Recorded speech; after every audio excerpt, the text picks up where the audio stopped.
दोस्तों, राहुल गांधी ने मंच से नीतीश कुमार को चैलेंज दे दिया है और बता दिया है कि वो अब आगे आने वाले समय में नीतीश कुमार के वोट बैंक में सेंधमारी कर सकते हैं। और इसको लेकर के राहुल गांधी ने जो ऐलान किया है वो बहुत बड़ा ऐलान माना जा रहा है। कहा जा रहा है कि राहुल के इस ऐलान से बिहार का पूरा चुनाव पलट सकता है। राहुल ने क्या बात कही है, पहले वो सुनते हैं।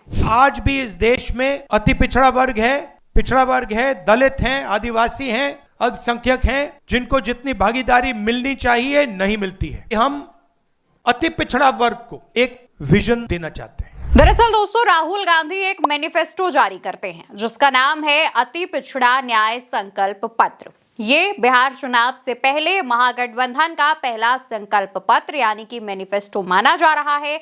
इसमें कुल 10 चीजों का ऐलान महागठबंधन की तरफ से किया गया है। इसको इंट्रोड्यूस करते हुए राहुल गांधी ये बात कहते हैं और इसको एक्सप्लेन भी करते हैं, जो हम आपको बताएंगे। लेकिन उससे पहले ये जान लीजिए कि जब इस मैनिफेस्टो का जो ऐलान है वो किया जा रहा था, उस दौरान मंच पर राहुल गांधी के साथ साथ तेजस्वी यादव, वीआईपी पार्टी के प्रमुख मुकेश सहनी समेत महागठबंधन के तमाम नेता मौजूद थे। इस दौरान राहुल गांधी मंच पर आकर इस बात का ऐलान करते हैं और उसके बाद बताते हैं, जहां पर लिखा है कि बिहार में बहुजनों को उनका पूरा हक और अधिकार दिलाने के लिए आज हमने ऐतिहासिक अति पिछड़ा न्याय संकल्प पत्र जारी किया है। इसमें जो 10 संकल्प लिए गए हैं, बताए गए हैं, उसको राहुल गांधी अपनी पोस्ट में भी बताते हैं, जिसमें पहला संकल्प है आरक्षण की 50% सीमा बढ़ाने के लिए पास कानून को 9वीं अनुसूची में शामिल करने के लिए भेजेंगे। दूसरा है पंचायत नगर निकाय में आरक्षण 20% से बढ़ाकर 30% होगा। तीसरा है सभी प्राइवेट कॉलेज यूनिवर्सिटी में आरक्षण लागू होगा। चौथा है नियुक्ति में नॉट फाउंड सुटेबल जैसी व्यवस्था खत्म होगी। पांचवा है अति पिछड़ा वर्ग की सूची में सही प्रतिनिधित्व के लिए कमेटी बनेगी। छठा है SC, ST, OBC, EBC के आवासीय भूमिहीनों को जमीन मिलेगी। शहर में 3 डेसिमल, गांव में 5 डेसिमल। सातवां है प्राइवेट स्कूलों की आधी आरक्षित सीटें SC, ST, OBC, EBC बच्चों को मिलेंगी। आठवां है 25 करोड़ तक के सरकारी ठेकों में 50% आरक्षण SC, ST, OBC और EBC को मिलेगा। नौवां है अति पिछड़ों के खिलाफ अत्याचार रोकने का कानून बनेगा। और आखिरी यानी 10वां संकल्प है आरक्षण देखने के लिए प्राधिकरण बनेगा, सूची में बदलाव केवल विधानसभा करेगी।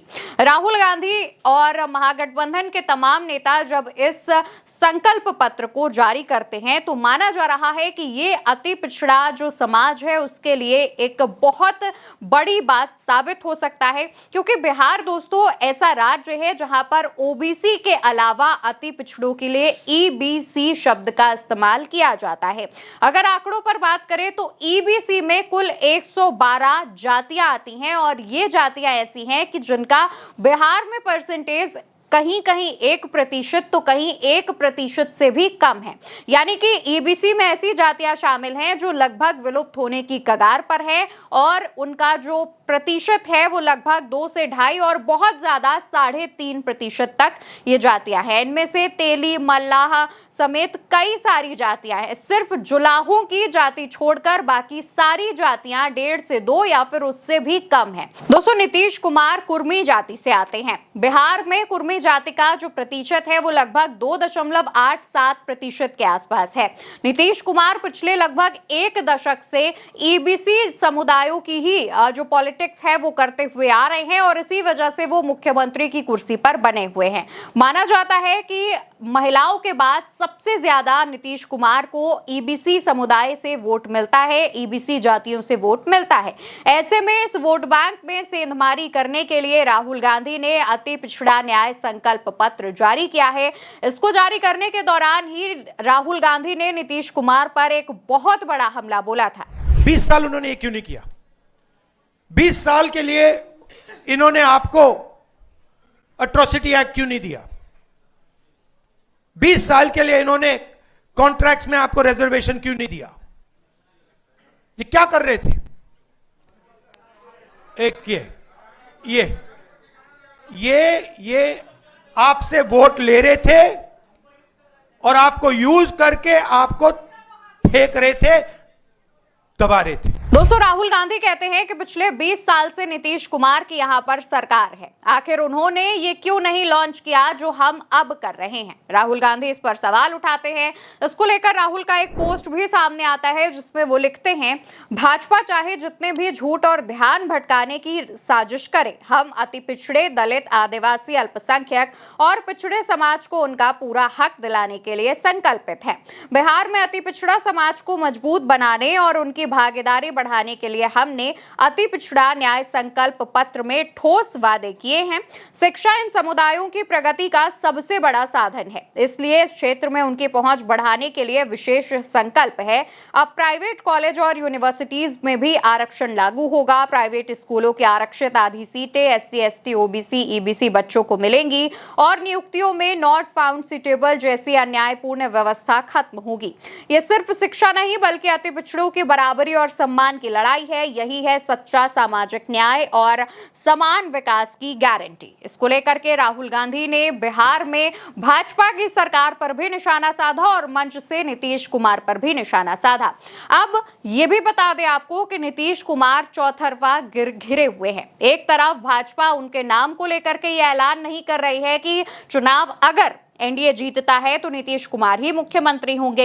ये नीतीश कुमार के लिए सबसे बड़ी टेंशन तो बनी ही हुई थी। दूसरी तरफ जानकारी आती है कि 26 सितंबर को प्रियंका गांधी आधी आबादी को साधने के लिए बिहार पहुंच रही हैं। माना जाता है कि जो महिलाओं का वोट बैंक है वो सबसे ज्यादा नीतीश कुमार को मिलता है। तो ऐसे में आधी आबादी को साधने जब प्रियंका आएंगी तो महिलाओं के वोट बैंक में भी सेंधमारी होगी और इससे महागठबंधन को फायदा होगा, लेकिन JDU को खासतौर पर NDA को झटका लगेगा। इसके अलावा अति पिछड़े को लेकर के जो राहुल गांधी ने यह ऐलान किया है, इसके बाद जो नीतीश कुमार के पास बचा हुआ EBC वोट बैंक था वो भी राहुल गांधी ने अपने कब्जे में ले लिया है। इस ऐलान करने के बाद अब अति पिछड़ा जो है वो महागठबंधन के साथ जा सकता है, जैसा माना जा रहा है। हालांकि इन ऐलानों के बाद ये भी कहा गया है कि ये पहला मैनिफेस्टो है, इसके जो दूसरे भाग हैं वो भी सामने आएंगे। माना जा रहा है कि तारीखों के ऐलान से पहले या फिर उसके बाद महागठबंधन की तरफ से ये जो दूसरा भाग है वो जारी किया जा सकता है और इस दौरान सीट शेयरिंग से जुड़ी खबर भी सामने आ सकती है। लेकिन राहुल और प्रियंका की जोड़ी जिस तरीके से बिहार में भाजपा और JDU के लिए सिरदर्द बनी हुई है, इसका तोड़ ना ही भाजपा को मिल रहा है ना ही JDU को मिल रहा है। खबर में फिलहाल के लिए इतना ही। खबर आप उल्टा चश्मा UC पर देख रहे हैं। मेरा नाम अवंतिका अवस्थी है। नमस्कार।